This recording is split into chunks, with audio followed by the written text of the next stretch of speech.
Ladies and gentlemen, boys and girls, children of all ages, wrestling fans, and sports entertainment fans, welcome to the AEW review here in the No Shave Man Cave.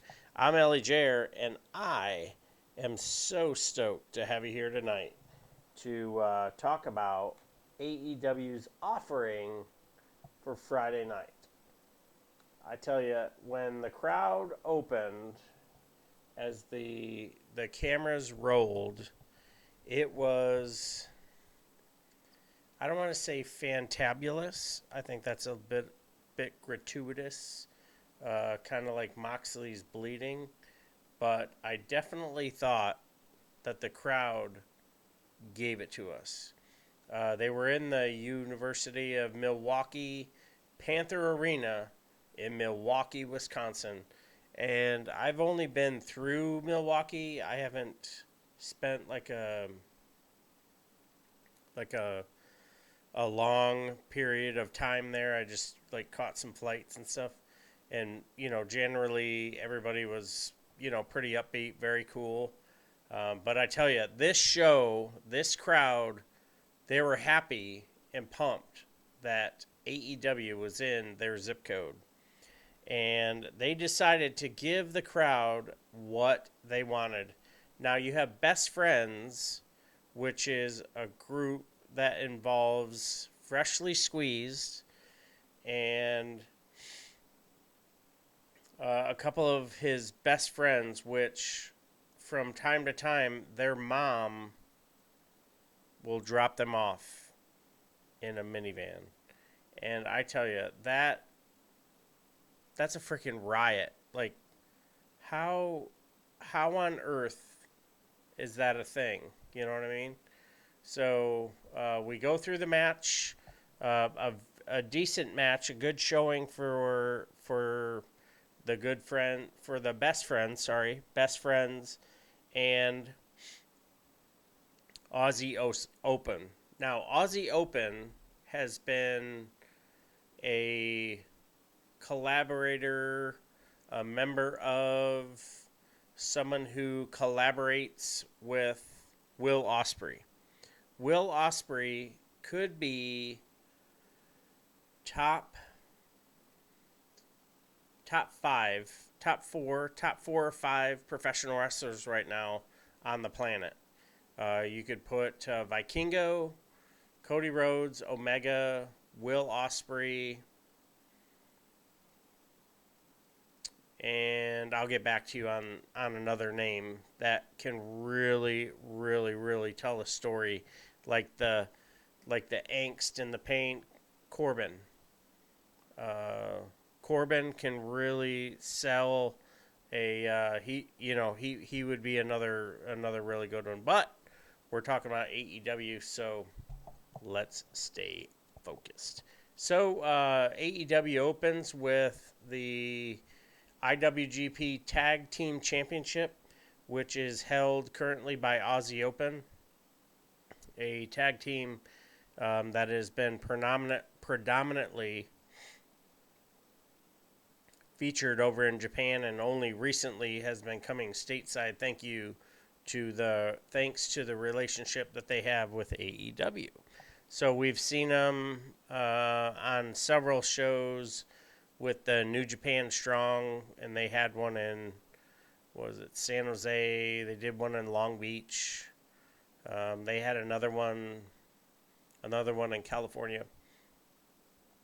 Great showing, led to some title changes, including Mercedes Moné, formerly known as Sasha Banks, her becoming the women's world champion when she beat Kairi Sane, which, was a phenomenal match. And then she just recently popped up. So that was bonkers. So she recently popped up at a Stardom event. And I don't know what it is, but if there's a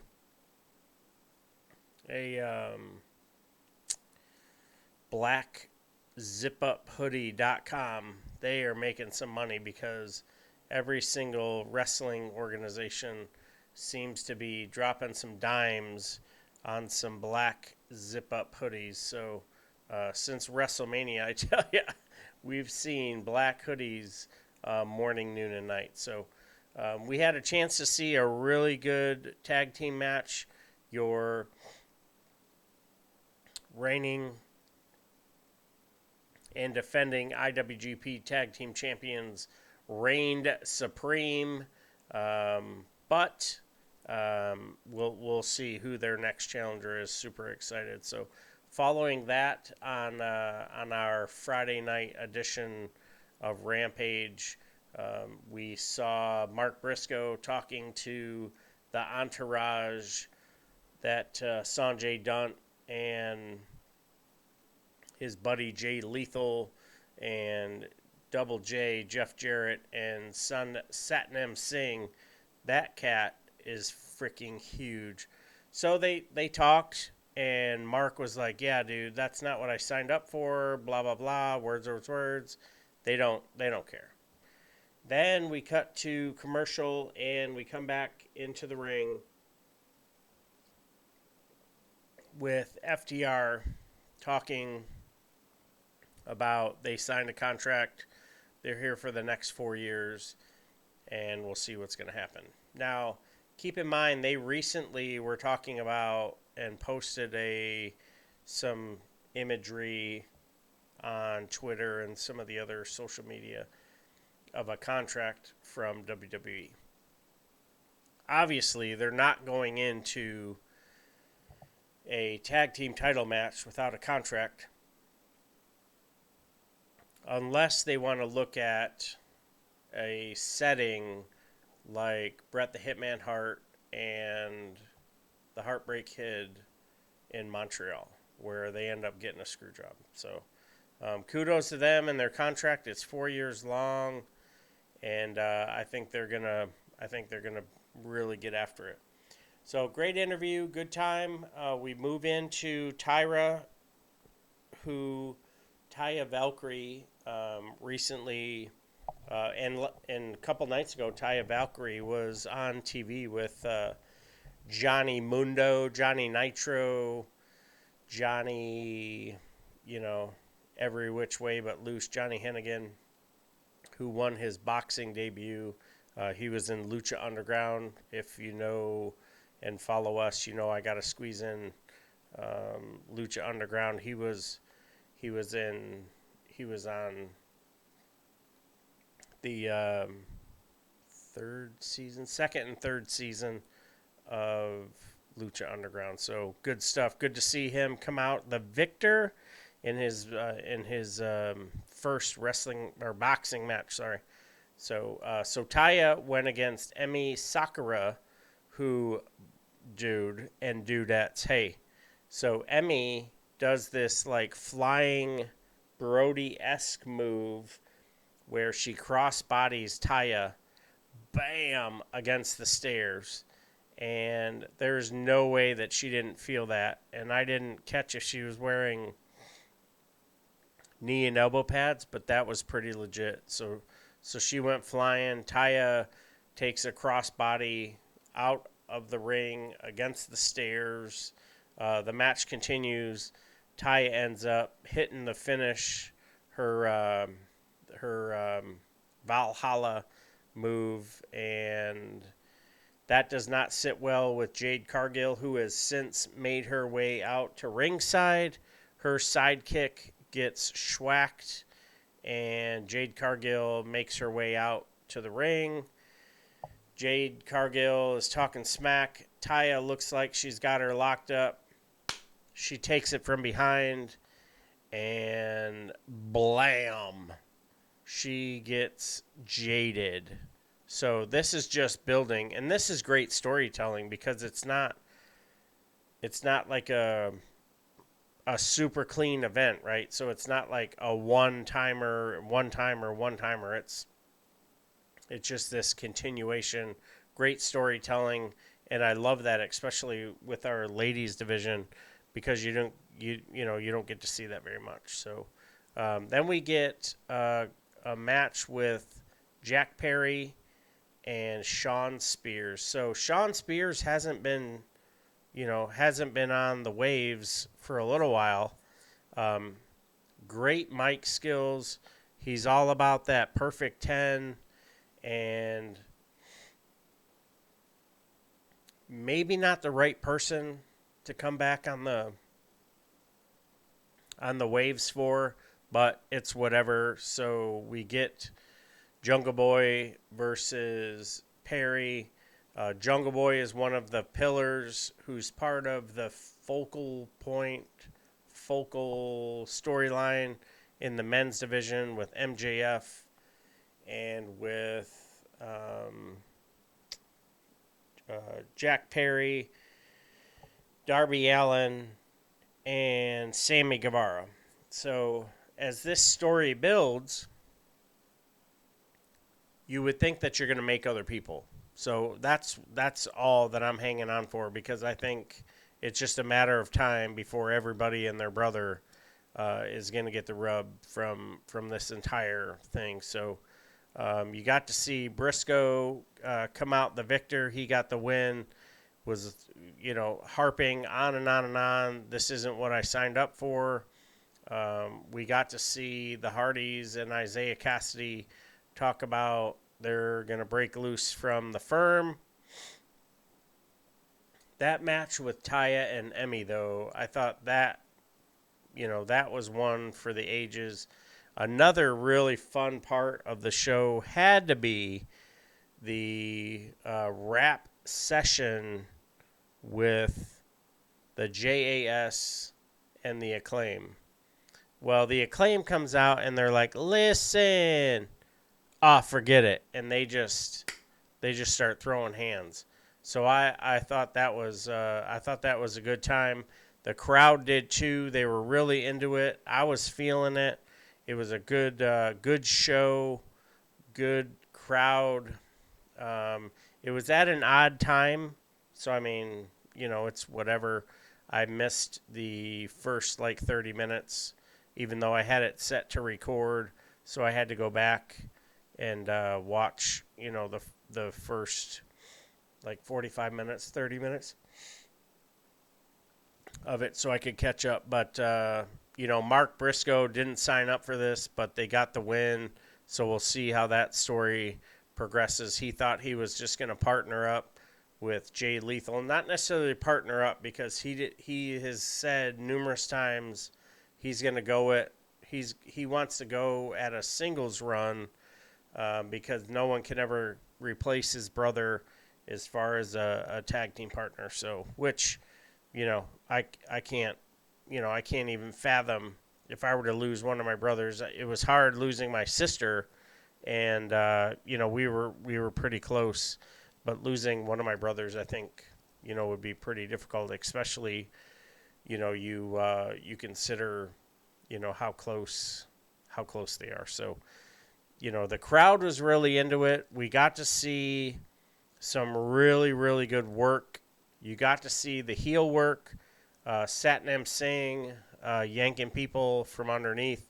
Really, really good move, too, on the Taya Valkrie and Emmy match, where Taya slid underneath the bottom rope as Emmy was hung up on the second and third rope.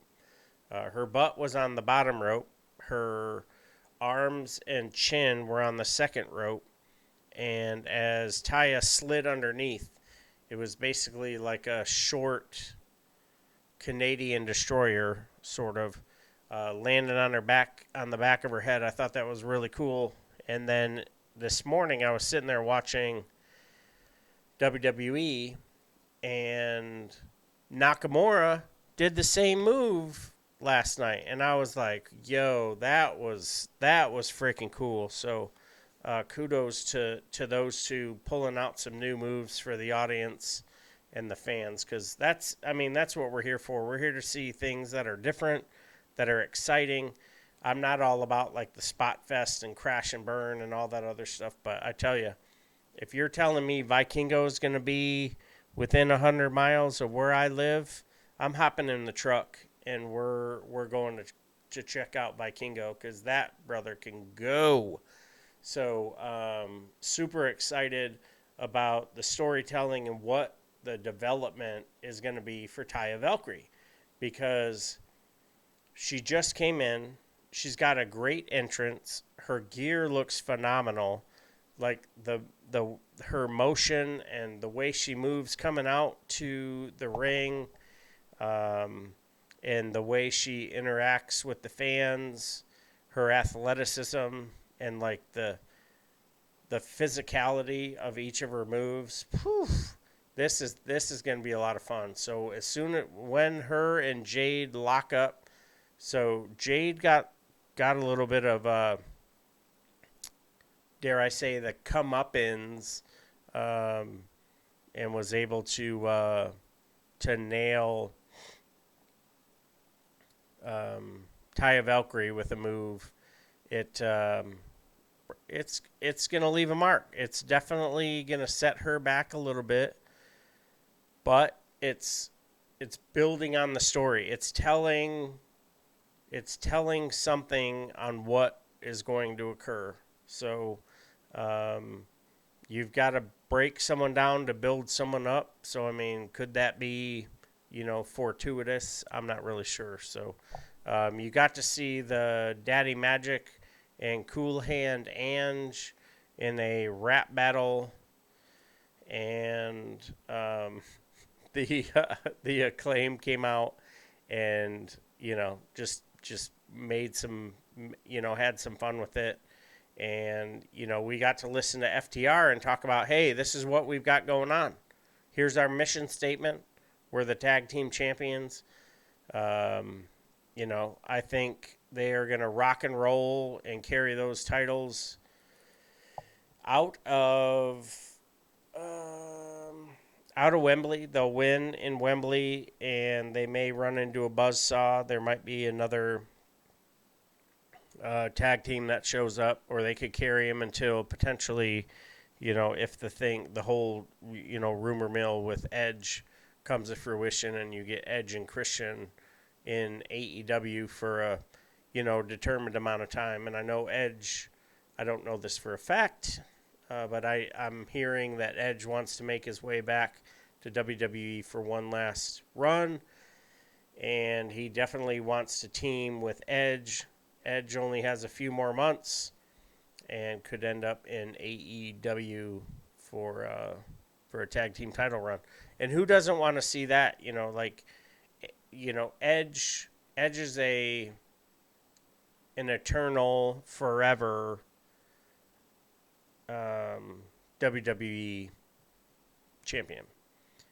And Christian has been, has had numerous runs as NWA champion, Impact champion, ECW, the reborn version of ECW, and then a WWE championship. So, I mean, he deserve to be a WWE Hall of Famer? Hell yeah.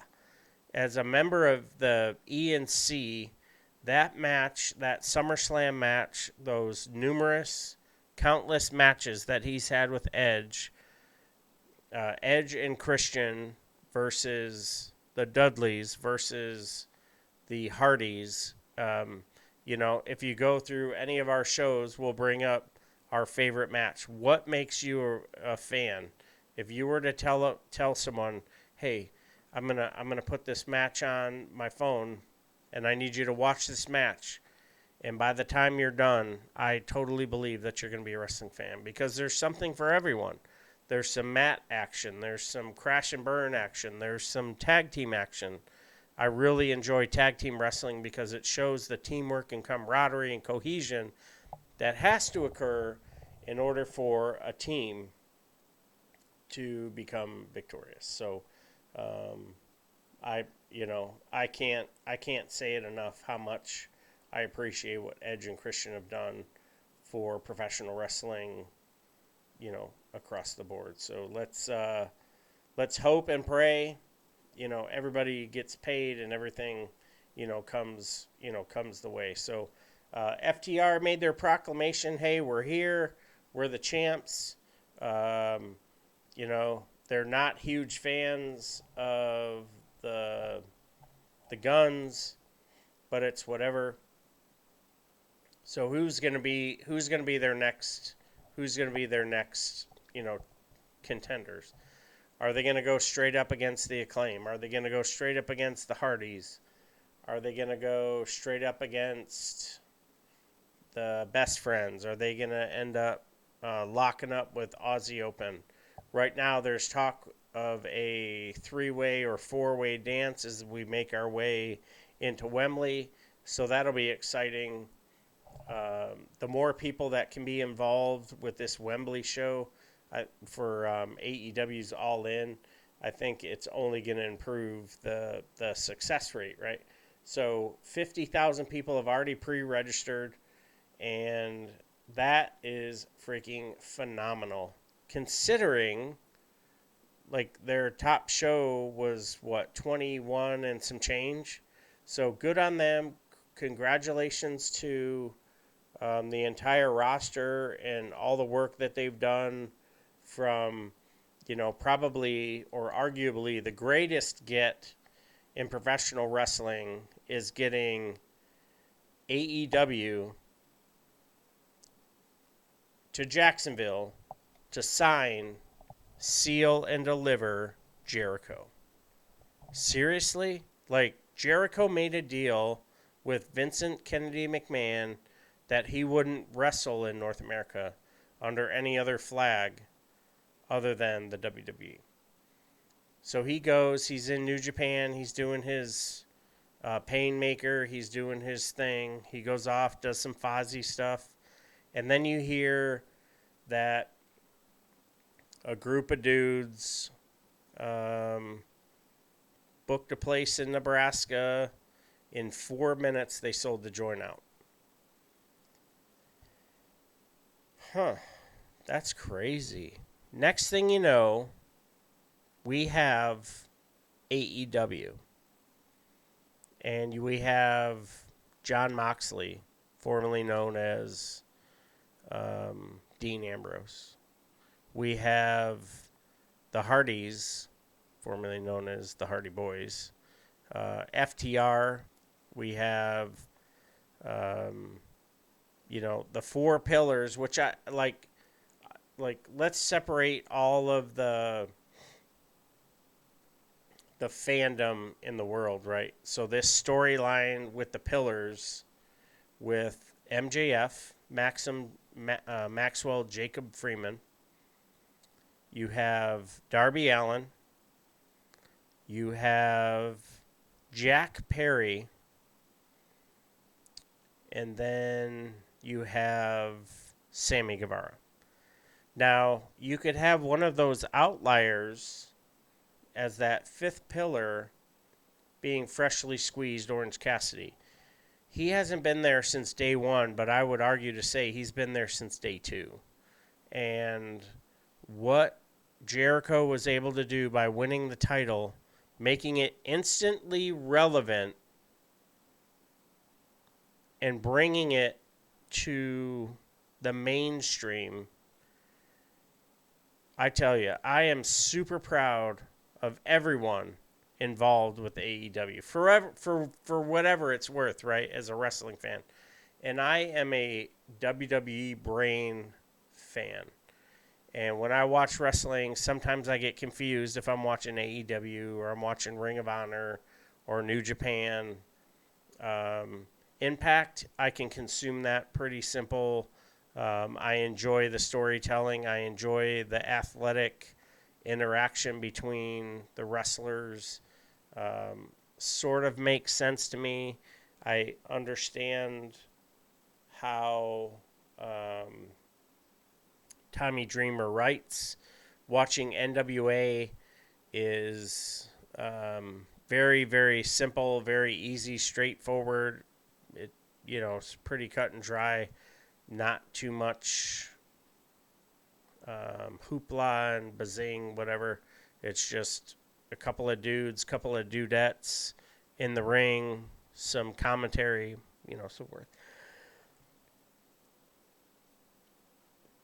So, when we get to see the level of performance that we get to see with Taya Valkrie and Emmy, freaking phenomenal.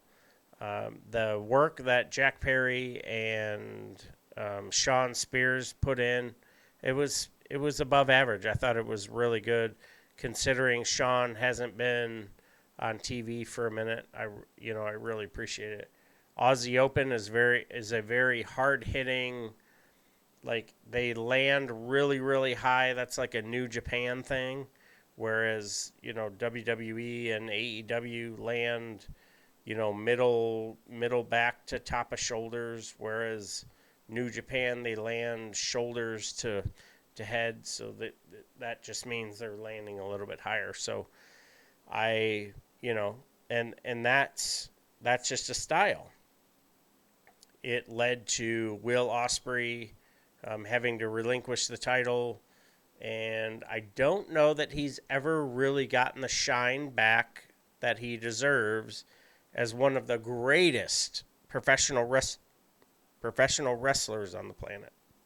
So I'd like to see him get past the Will Ospreay versus Kenny Omega. I don't want to call it feud, but he gets into a program with Sonata, maybe. I don't know what else you could do, or you just like completely pivot with a new, you have a new Bullet Club, you have a new world champion, and you just completely pivot what you're going to see from New Japan. And I don't think that's necessarily a bad thing. I do believe that Will Ospreay needs to be on TV weekly, providing us with just phenomenal professional wrestling. And if I hope he's, as healthy as he looked in an interview he did recently. And then, recently there was an article that dropped that said he was cleared medically, and, all things, for everybody who's looking at this video and who aren't, both fingers are crossed, and you can't see, but I've got my toes crossed too. So super, super excited about what we're going to see. So all in all, thank you so much to AEW and the boys and girls in the back. Great job from the production team. The commentary, as usual, was spot on. The Nebraska fans were really, really into it, and looking forward to seeing what we're going to get from this, from the next month and some change, and then going into August as we build up for this big, huge Wembley show. So kudos to Taya, kudos to Aussie Open. Great win for Jack Perry and Briscoe, Lethal, Jarrett, and Satnam Singh. They got the win. Not the most sportsman-esque. They wouldn't win an ESPY for this victory, dare I say. So, and a nice heartfelt, huggy bear, warm feeling interview from FTR. So we've got them for a few more years, and we'll see what we can, what stories and history that we can make for them. So check it out if you get a chance. And absolutely, when you get a hot second, follow us on every social media platform, most recently on Rumble at No Shave Man Cave.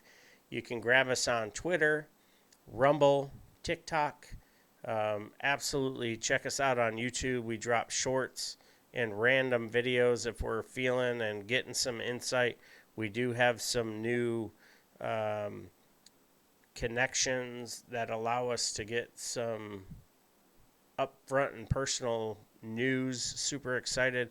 And thank you to the Patriot Sports Network, to the New York City Podcast Network, and of course to our family at Acast. Appreciate the continued support with our hosting services. So, to our brothers and sisters in arms, thank you so much for your service. Some gave all, and all gave some. If you're in distress in any form or fashion, please do not suffer in silence. Reach out for help.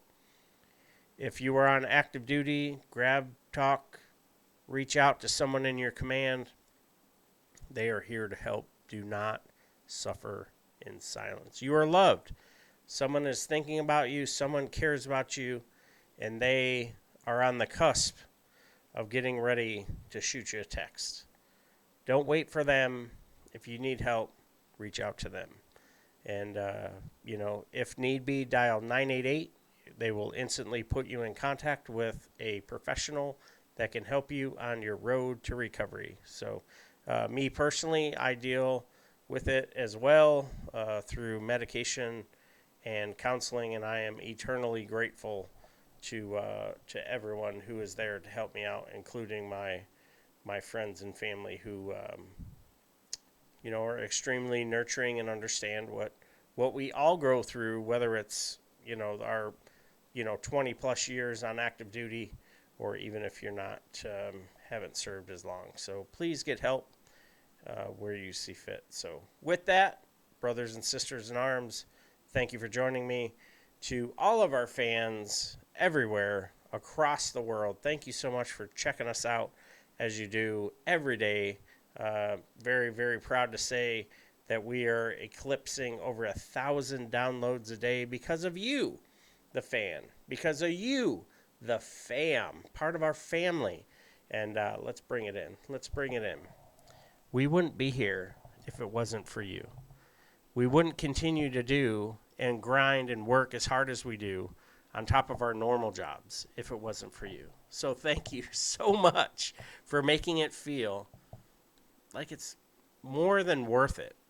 And to all your tweets, to all your messages, your emails, your well wishes, thank you. It means a lot. It really does. So keep them coming, and we'll keep reaching back out to you, and we'll keep trying to make you, the fam, as happy as we are. So until next time, be safe. Take care of each other. Take care of yourselves. And we'll see you on the floor.